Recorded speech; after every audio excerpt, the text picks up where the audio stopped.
سالار کے بارے میں تمہارا کیا خیال ہے؟ کیا تم اپنی ساری زندگی سے انسان کے ساتھ گزارنا چاہتی ہو؟ یہ الفاظ نہیں تھے، پگھلا ہوا سیسا تھا جو کسی نے اس کے کانوں میں ڈھیلا تھا۔ اس کے ہم و گما میں بھی نہیں تھا کہ جیک کو اس کی اور سالار کی قید پتہ چل جائے گی۔ لیڈی، تم مجھ سے کچھ بھی نہیں چھپا سکتی ہو۔ جیک سے کوئی بھی کچھ نہیں چھپا سکتا، یہ بات تم ہمیشہ یاد رکھنا۔ وہ تھوڑا سا آگے کو جھکتا ہوا دل فریب انداز میں بولتا، اس کے دل کو اپنی مٹھی میں دبوچ چکا تھا۔ آئی ایم ریئلی سوری، مجھے لگ رہا تھا کہ اگر میں سچ بتاؤں گی تو مجھے جاب نہیں ملے گی، اور میں ویسے بھی اپنی پرسنل چیزیں کسی سے بھی ڈسکس نہیں کرتی ہوں۔ بہت اچھے، تمہیں ڈسکس کرنا بھی نہیں چاہیے۔ میں بھی کبھی تمہاری پرسنل لائف میں انٹرسٹڈ نہ ہوتا اگر مجھے تمہاری ذات میں دلچسپی نہ ہوتی۔ وہ بہت ہی صاف گو تھا، جو کچھ اس کے دل میں ہوتا تھا وہی اس کی زبان میں ہوتا تھا۔ مجھے یہ بھی پتہ چلا ہے کہ تم نے یہ جاب چھوڑنے کی بھی کوشش کی تھی، کیا تم اس سے گھبرا رہی ہو؟ وہ براہ راست اس کی آنکھوں میں دیکھتے ہوئے اس سے سوال کر رہا تھا۔ ویسے تو تمہیں مجھ سے ڈرنا بھی چاہیے، کیونکہ میں اپنی چیزوں سے اتنی جلدی دستبردار نہیں ہوتا ہوں، اور بعض چیزیں تو ایسی ہیں جن کو میں کسی بھی صورت چھوڑنا نہیں ہوں۔ لیکن اس کے باوجود میں تمہیں پوری گارنٹی دے رہا ہوں کہ کبھی بھی تمہارے ساتھ غلط نہیں کروں گا۔ تم میری زندگی میں آنے والی وہ پہلی عورت ہو جس نے میرے دل کے دروازے پر دستک دی ہے، اور میں نے اپنے دل کا دروازہ کھولا ہے۔ تمہیں میں چاہ کر بھی نقصان نہیں پہنچا سکتا، لیکن میں تم سے یہ امید رکھوں گا کہ تم مجھے سچ سچ بتاؤ گی۔ اس نے بتا دیا تھا کہ سالار سے اس کی شادی اس کی دادی جان نے زبردستی کی تھی۔ وہ اپنے کزن کو پسند نہیں کرتی تھی۔ اس کا کزن بہت ہی کھڑوس ہے جو ہر وقت اس کو ڈانٹتا رہتا ہے۔ جیکب کے لبوں پر پراسرار مسکراہٹ پھیل گئی تھی۔ اگر کوئی تم جیسی لڑکی کا غلط سلوک کرتا ہے تو میں سمجھتا ہوں کہ اس شخص دنیا کا سب سے بدقسمت ترین شخص ہے۔ تم تو محبت کیے جانے کے قابل ہو، نفرت کے قابل تو وہ انسان ہے۔ خاصے تم یہاں پر مینیجر کی جاب کرو گی، کیونکہ میں نہیں چاہتا کہ سب لوگ تمہیں دیکھیں۔ تمہیں نوکری کی ضرورت ہے اور مجھے تمہاری ضرورت ہے۔ دوسری بات اس نے دل ہی دل میں کہی تھی۔ سالار وہاں پر آ کر اپنے بزنس میں کافی زیادہ مصروف ہو گیا تھا۔ اسے چھوٹی سی لڑکی پر پورا اعتماد تھا۔ اسے پتا تھا کہ کوئی بھی ایسی حرکت نہیں کرے گی جس سے بعد میں اس کو نقصان اٹھانا پڑے، یا پھر اس کی وجہ سے سالار کو شرمندہ ہونا پڑے۔ تقریباً ایک ہفتے کے بعد اس نے ایک موٹی رقم نور کے ہاتھوں میں رکھی تھی۔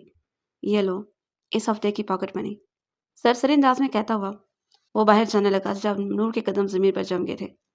آپ نے تو مجھے کہا تھا کہ آپ مجھے پاکٹ منی نہیں دیں گے اور میں اپنا بندوبست کروں، نوکری وغیرہ تلاش کروں۔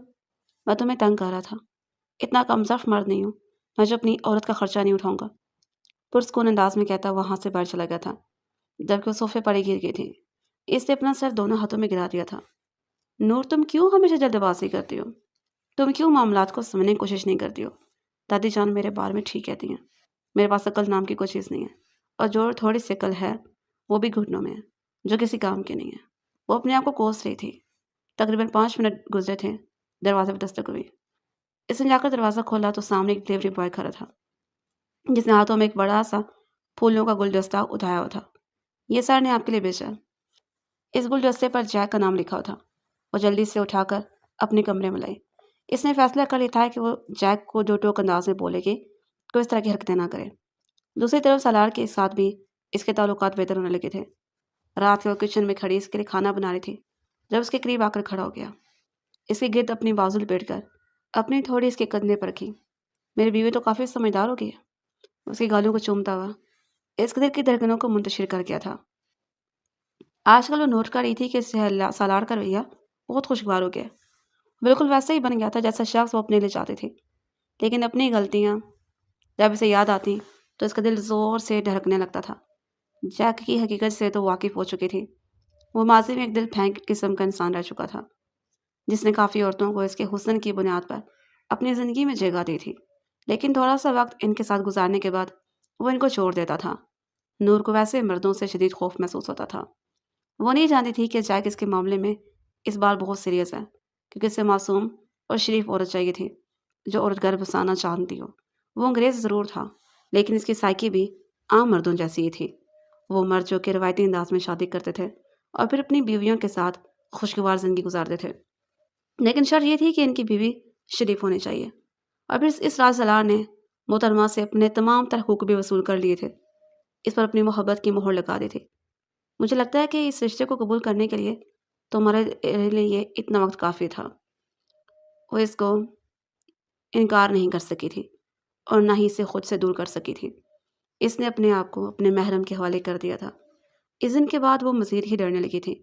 اسے سالار سے محبت ہو گئی تھی، اور دوسری طرف اسے اس ظالم شخص سے بھی ڈر لگ رہا تھا جو کہ اس کی زندگی میں داخل ہونے کے لیے ہر طرح سے کوششیں کر رہا تھا۔